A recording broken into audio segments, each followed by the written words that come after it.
Ballistic missiles hitting US bases.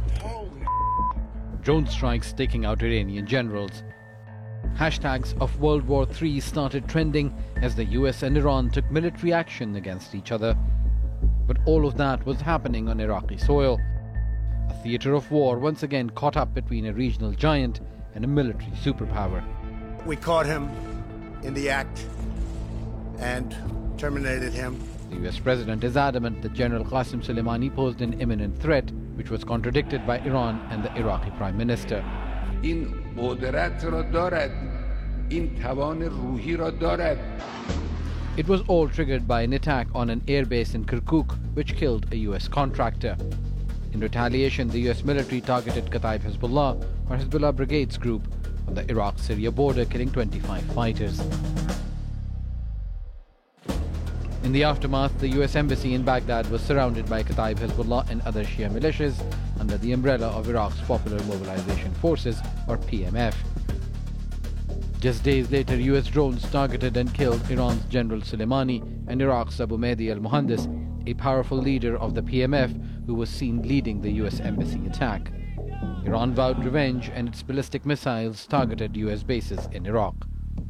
So is the fight over? The spokesman for the Hezbollah brigades talks to Al Jazeera.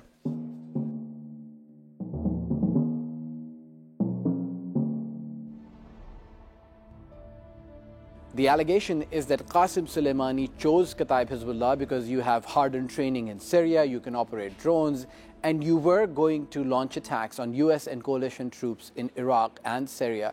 Is that true? ليس فقط كتائب حزب الله هي التي سوف تواجه القوات الأمريكية في العراق، وليست كتائب حزب الله بمفردها القادرة على أن تمتلك مقومات المواجهة. الشعب العراقي برمته سوف يواجه هذه القوات. صحيح أن كتائب حزب الله لديها قدرات عالية، لديها تدريب عالي، لديها إمكانات عالية نتيجة تاريخها الجهادي في مواجهة الاحتلال الأمريكي، وكذلك أيضا خبراتها الواسعة في مواجهة عصابات داعش بعد عام 2014. وأصبحت الكتائب ربما هي الجهة الأكثر قدرة والأكثر قوة على التعامل مع أنواع الأسلحة وتطور بعض الأسلحة المتطورة، وكذلك التكنولوجيا الحديثة أيضا بالتعامل مع بعض الأسلحة الأمريكية وغيرها. ربما جعل الكتائب في دائرة الهدف دائما وفي دائرة الاستهداف الأمريكي دائما، ولكن نحن نقول أن الكتائب جاهزة دائما ومستعدة بشكل كامل لمواجهة أي خطر على العراق. Being declared a terrorist organization, does that complicate how you're operating in Iraq? Because you're part of the Popular Mobilization Forces, or Hashd al-Sha'bi, and you do come under the Iraqi government and you report to them. نحن لا يهمنا هذا القرار. هذا القرار قديم منذ عام 2009 عندما كنا نواجه الاحتلال الأمريكي، وكانت ضرباتنا وطريقة تعاملنا مع القوات الأمريكية نوعية وقوية، بحيث أثرت بشكل كبير على هذه القوات وفرضت عليها معادلة الخروج من العراق نهاية عام 2011، لأن كان هناك ضربات مركزة على القواعد الأمريكية، وقبلها كانت هناك على القواعد داخل المدن وفرضنا عليهم الخروج من المدن العراقية.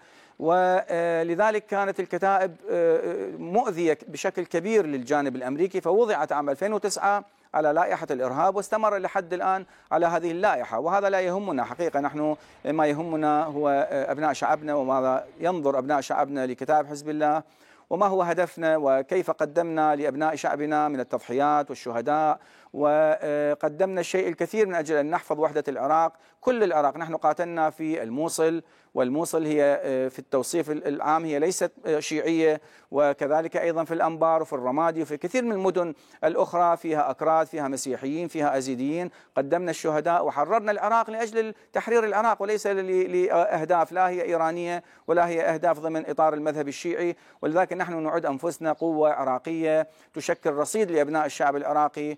إذا ما احتاجنا الشعب العراقي وإذا ما احتاجنا العراق للدفاع عنه سوف نكون جاهزين بكل قوة وبكل إمكانياتنا. Al Jazeera was given rare access to the sprawling Ain al-Assad base after the Iranian strike. US soldiers said a combination of prior warning, training and luck meant there were no casualties from the ballistic missiles. The injured soldiers taken to Kuwait and Germany and the charred remains of living quarters were a reminder of how close the two countries came to war.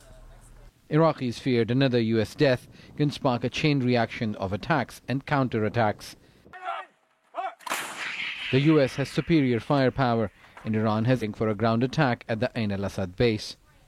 The spokesman for the US-led coalition told us that US forces are ready to deal with threats from what he calls terrorist organizations. The coalition recognizes that Iraq is a dangerous place. We came here in 2014 to fight and defeat ISIS, a massive terrorist army that had taken over a large swaths of Iraq and Syria. Through the years, we've had great success in defeating ISIS, and there are continued threats from ISIS as well as other groups. We are ready for those threats. We've taken defensive action to prepare for those threats. We've paused training operations to ensure we can focus on anything that we are required to do to protect our troops and protect our Iraqi partners from the threat of rogue militias and other terrorist gangs. Does that mean that you'll take the fight to them, as we saw in Kirkuk, where a contractor was killed and then Kataib Hezbollah were targeted? Is there something on the horizon if there is an imminent threat? Let me make something clear. The military coalition in Iraq, our mission here is to defeat ISIS remnants. We have a responsibility, though, to protect ourselves from threats that might be imminent. We reposition some of our trainers to areas out of harm's way. This is important so we don't have folks sitting around as rockets have come into the Iraqi bases where we're located. We've reallocated some of our assets, some of our intelligence to look at our bases, ensure that we are safe and the areas around us are clear of terrorist groups. We've hardened some of our facilities and we've taken a more defensive posture so we can be ready for any sort of threats that might exist. Any decisions that our priority, though, is protecting our force right now. You've been designated a terrorist group by United States and its allies, and the US says you're not just a threat to US and coalition troops, but you're also a threat to Iraq's peace and security. هذا الكلام معكوس. يعني اليوم نحن عراقيون ونتواجد على الأرض العراقية، وواجهنا القوات الأمريكية عندما كانت قوات احتلال وفق ما وصفتها الأمم المتحدة، أي أن القوات الأمريكية بعد عام 2003 كانت قوات احتلال، فمن حق الشعب العراقي أن يقاوم هذا الاحتلال، وبالفعل كان لنا القوات الأمريكية على الخروج من العراق. وبالتالي عودة أمريكا إلى المنطقة من جديد وإثارة الأزمات وإثارة دعم المجاميع الإرهابية والتكفيرية التي تهدد أمن المنطقة هي السبب الرئيس لعدم الاستقرار في المنطقة، وهي السبب الرئيس لتهديد الأمن الوطني العراقي والأمن القومي وأمن الدول الجوار وأمن المنطقة بكليتها. وليس نحن أبناء هذه المنطقة من حقنا أن نعيش فيها بأمان. You've been accused of being the cause of the current crisis. Had you not attacked US forces in Kirkuk, which killed the US contractor, maybe the crisis would not have been where it is now. Do you regret that attack?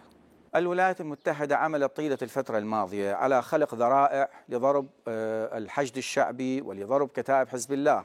نحن تعرضنا إلى هجوم في العام الماضي على الحدود العراقية السورية دون أن يكون هناك سبب أو مبرر لهذا الهجوم. نحن نعتقد بشكل جازم أن أمريكا تعمل على خلق الذرائع من أجل استهدافنا ومن أجل منعنا من التواجد في المناطق الحدود الغربية العراقية السورية ودفع فصائل المقاومة والحشد الشعبي لكي تغادر هذه المنطقة لأسباب معروفة.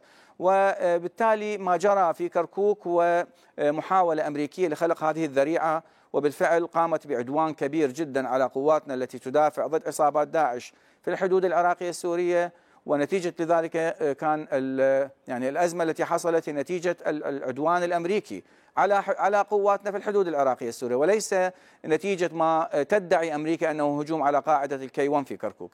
But you're continuing your fight in Syria. You say that you're an Iraqi entity, but Kataib Hezbollah is present and fighting in Syria.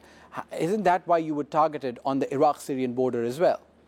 نحن عندما بدأت أولى بوادر أزمة عام 2011 في سوريا كنا ندرك أن المؤامرة هي لتفكيك سوريا وتخريبها على أمل أن تنتقل الشرارة مرة أخرى إلى العراق، وهذا العمل جرى بعد خروج الولايات المتحدة من العراق، وكان العمل انتقامي. وبالفعل يعني تكاثرت المجاميع الإرهابية والتكفيرية من جميع أنحاء العالم. هناك مسلحين من أكثر من 80 دولة تواجدوا في سوريا وبعد ذلك تواجدوا في العراق. هدفها فقط سوريا، وإنما كان هدفها أن تتمدد باتجاه العراق، وبالفعل تمددت واحتلت مساحات واسعة من العراق، ولذلك كانت رؤيتنا صائبة وتحركنا صائب واستباقي، وما زلنا نقول أن التهديد ليس فقط محصور داخل العراق، إنما التهديد يمكن أن يكون في سوريا، يمكن أن يكون في أي دولة أخرى تتواجد فيها مجاميع إرهابية تهدد الواقع العراقي، وعلينا أن نتحرك حتى لو لم تتحرك الحكومة العراقية. إذا من الذي يمكن أن يدفع الأذى عن العراق إلا أبناء العراق الذين يضعون أنفسهم دائما في واجهة المقاومة، في واجهة الدفاع عن الوطن. وبالفعل نحن اليوم نعيش حالة استقرار أمني، على أقل تقدير أنه العراق لم يعد محتلا من قبل عصابات داعش، بل وحتى سوريا اليوم وضعها أفضل بكثير من عام 2011. The United States says that you take orders from Iran. Is that the case? Who do you take orders from? بعد عام 2003 عندما احتلت أمريكا العراق، أمريكا لم تحتل إيران، وبالتالي عندما نواجه أمريكا التي احتلت بلدنا هذا لا يحتاج إلى قرار من إيران.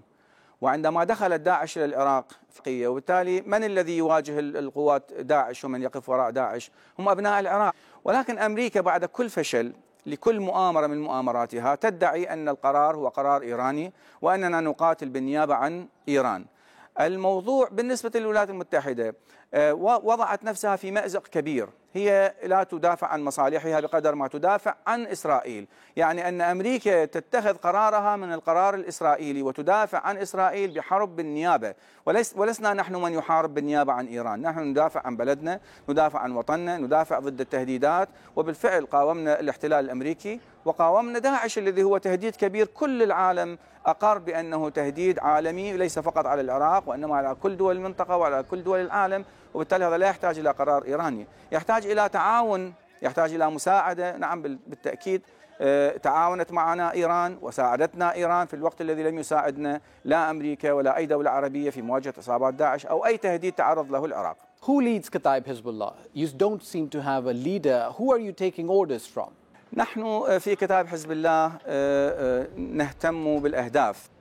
نحن نمتلك يعني آليات معروفة يعني بالتعامل مع اتخاذ القرارات. هناك يعني جهات قيادية موجودة في الكتائب، هناك حتى موجود قائد يعني لإدارة الكتائب ومعروف، ولكن ربما في الإعلام هو غير معروف وغير معلن لأسباب معروفة أيضا، وهي طبيعة الوضع الأمني، طبيعة التهديدات، طبيعة أهداف كتائب حزب الله التي تعرف جيدا أن وجود الولايات المتحدة في المنطقة معناه أن التهديد مستمر وأن المواجهة مستمرة، وبالتالي ليس من المنطق اليوم أن تعلن الكتائب عن هذه القيادات وأن تكون في الصورة الإعلامية كما تريد الولايات المتحدة، لأنه نحن لا يهمنا حقيقة أن يكون هناك أمين عام معلن ومعروف بقدر ما يهمنا أن يكون هناك أهداف معلنة وأن يكون هناك عمل معلن ومعروف أيضا للكتائب. Iraq's parliament echoes easier said than done. Iraq is led by an outgoing government which doesn't even have the authority to pass the budget. Yet the Prime Minister has assured Iraqis that procedural steps are being taken to implement the decision to remove foreign forces. And it was assurances such as these which ended the siege of the US Embassy. Iran's IRGC said that the missile attack was the beginning of the operation to push US forces out. You are saying that you will wait for as long as it takes until the Iraqi political process is complete and you will not launch any attacks.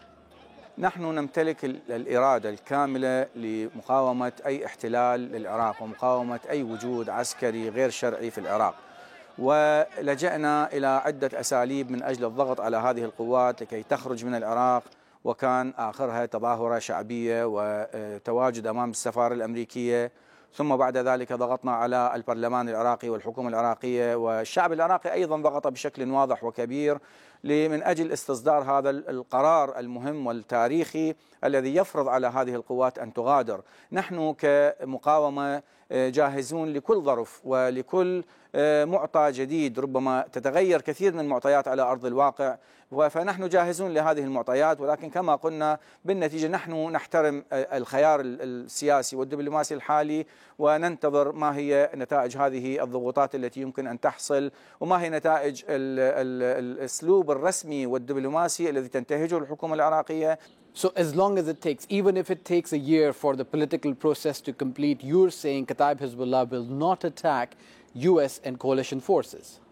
نحن أصدرنا بيانا واضحا بأن الوضع العراقي الحالي والأزمة العراقية الحالية على المستوى السياسي والأمني ربما لا تساعد على يعني القيام بأي هجمات ضد القوات الأمريكية وضد القوات الأجنبية، وتركنا الموضوع إلى البرلمان العراقي. وبالفعل كان هناك قرار من قبل مجلس النواب العراقي بإخراج القوات الأمريكية، ولكن إذا ما شعرنا أن هناك مماطلة أو أن هناك إرادة أمريكية أو غيرها للبقاء في العراق وتحدي القرار العراقي وقرار مجلس النواب العراقي، أعتقد أن من حقنا كشعب وليس مجرد كتائب، كشعب عراقي من حقه أن يواجه أي قوة ممكن أن تكون موصفة على أساس أنها قوات احتلال أو قوات ربما تكون خارج إرادة الشعب العراقي وتحاول أن تفرض وجودها. So let me get this straight. You're willing to wait for as long as it takes and you will stop your attacks.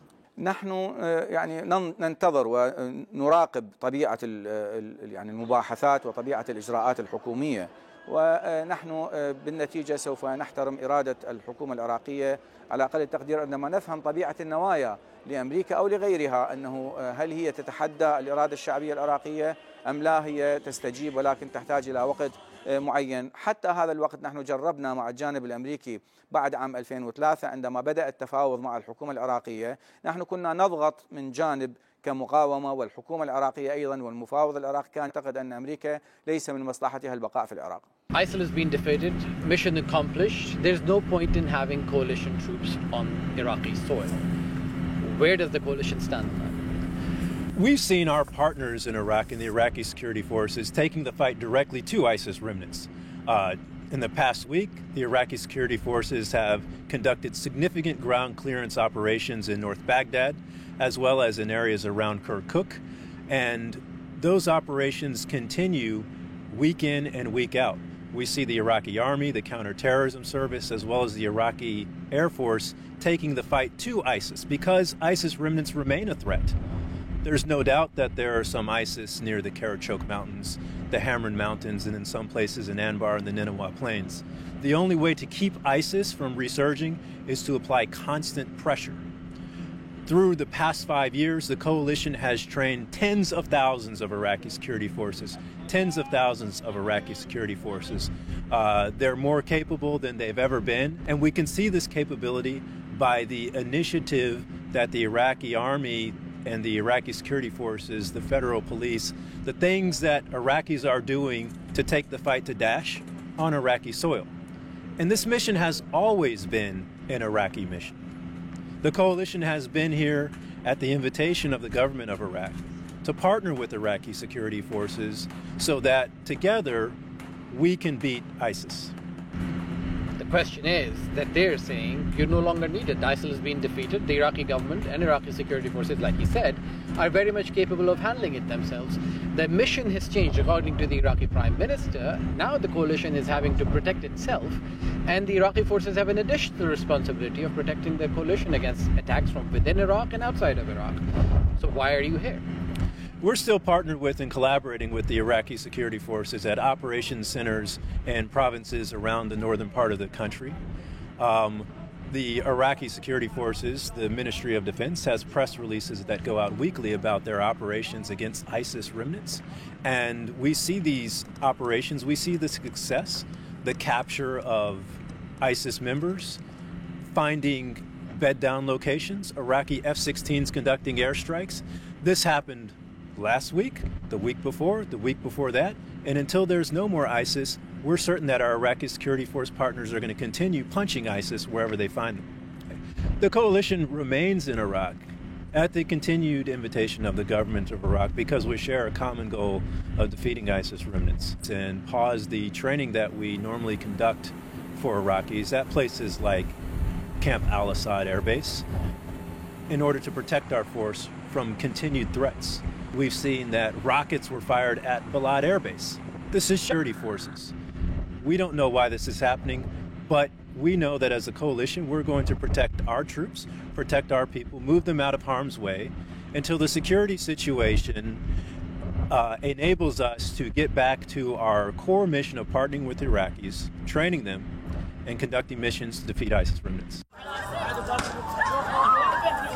Iraq is at a crossroad. Young men and 25,000 wounded in clashes with security forces. They chant "No Iran" and "No USA" at anti-government rallies meant for highlighting a lack of jobs and basic services. Foreign influence, according to protesters, is a major cause of endemic corruption at every level. Protesters say they're against the influence of Iran and the United States. Your offices have been burnt in Najaf, your ideology, your name, it all comes from Iran. So protesters seem to influence and Iranian offshoots in Iraq as well.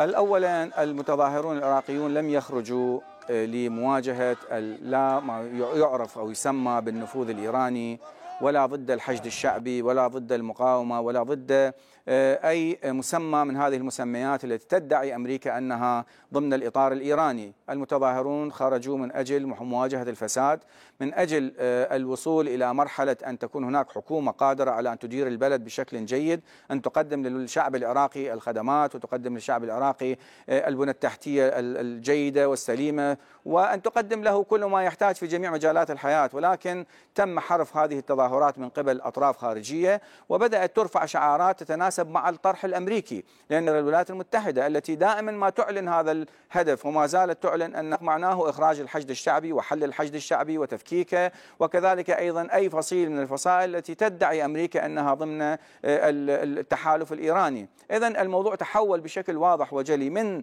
تظاهرات مطلبية لأبناء الشعب العراقي الحقيقيين المطالبين الجديين إلى مطالب أخرى بدأت تأخذ منحى تخريبي، تأخذ منحى تآمري على العراق، وبالفعل تم فرز المتظاهرين. واليوم لا توجد تظاهرات ضخمة بالمعنى التظاهرات، ولا يوجد محتجون بمعنى المحتجين الحقيقيين، إنما مجاميع تمثل أجندات أمريكية. أما المتظاهر الحقيقي العراقي الصادق هذا لا يطالب لا بإخراج الحشد الشعبي وتفكيكه، وإنما يطالب بإخراج القوات الأمريكية.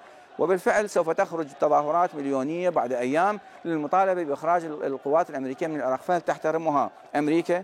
وهل تقول أن هذه التظاهرات تمثل الشعب العراقي وعلينا أن نحترم إرادة الشعب العراقي ونغادر؟ أمريكا لا تنظر إلى هذا الموضوع بهذه الطريقة. أمريكا تنظر إلى 20 نفر أو 50 أو 100 فتقول هؤلاء يمثلون الشعب العراقي ما دامت شعاراتهم تتناسب مع ما تريده أمريكا. وإذا ما خرج الشعب العراقي ليطالبهم بالخروج يقولون أن هؤلاء كلهم تابعون لإيران. How would you respond to people who've been chanting no USA, no Iran? They've been coming out in their thousands. What would you tell them? نحن نرفض الوجود العسكري الأجنبي أيا كان بأي مسمى كان. نحن نرفض أن يكون على الأرض العراقية وجود عسكري أجنبي، سواء كان أمريكي، سواء كان تركي، سواء كان حتى إيراني. لا يوجد يعني تواجد عسكري إيراني على الأرض العراقية. أما موضوع النفوذ فهذه المسألة طبيعية جدا بالتعامل بين الدول وبين الشعوب. إيران دولة إسلامية مجاورة للعراق، والشعب العراقي والشعب الإيراني شعبين متجاورين متصاهرين منذ آلاف السنوات، وعلاقاتهم يعني متواصلة ومتشعبة، وبالتالي هناك نفوذ حتى عراقي في الداخل الإيراني نتيجة هذا التواصل المجتمعي والتواصل التاريخي. أما أمريكا تريد أن تقطع هذا التواصل لأنها لا ترغب بأن يقيم الشعب العراقي علاقات مع الشعب الإيراني، وأن لا تريد لإيران أن يكون لها تعامل حتى على المستوى الرسمي مع القوى الرسمية العراقية. هذا عائد إلى طبيعة السياسة الأمريكية العدوانية التي تشن حملة واسعة لمحاصرة إيران سياسيا اقتصاديا ماليا. فلا يمكن أن تحصل فواصل بين الشعوب بمجرد أنه هناك إرادة أمريكية لقطع العلاقة بين العراق وبين إيران.